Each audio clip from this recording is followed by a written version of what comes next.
High বন্ধুরা, আজকে আমাদের বাড়িতে মাটন রান্না হচ্ছে। তো মাটন রান্না কীভাবে রান্না করা হয় সেটাই আজকে দেখাবো।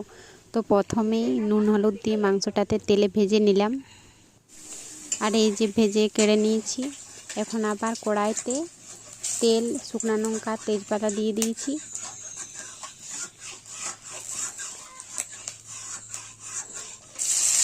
তেজপাতাগুলো একটু ভাজা হলে তারপরে পেঁয়াজ দিয়ে দিলাম। এখন ভালোভাবে সেটাকে নেড়ে নিচ্ছি। পেঁয়াজটা ভাজা ভাজা হয়ে গেছে, তখন আদা রসুন বাটা দিয়ে দিলাম।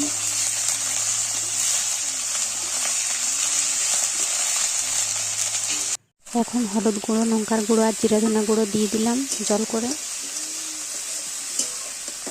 এখন মশলাটাকে ভালো করে ভেজে নিতে হবে, মশলাতে যতক্ষণ না তেল ছাড়ছে।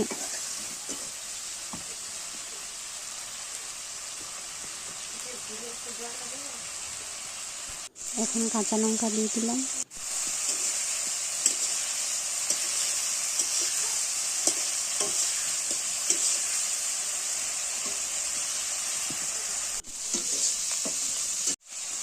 মশলা ভাজা হয়ে গেছে, এখন মাংসটি দিয়ে দিলাম। এখন ভালো করে নেড়ে নিচ্ছি যাতে না কড়াইতে লেগে যায়। মাংসটা যেহেতু আগেই ভাজা ছিল, তো অত বেশি করে ভাজার দরকার হয়নি।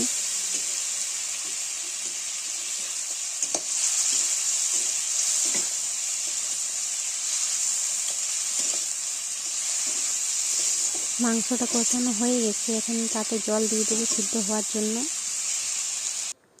জল দিয়ে দিলাম। জলটা শুকিয়ে গেছে আর মাটন একদম সিদ্ধ হয়ে গেছে, একদম রেডি নামানোর জন্য। তো আমরা এখন নামিয়ে নেব মাটনটাকে।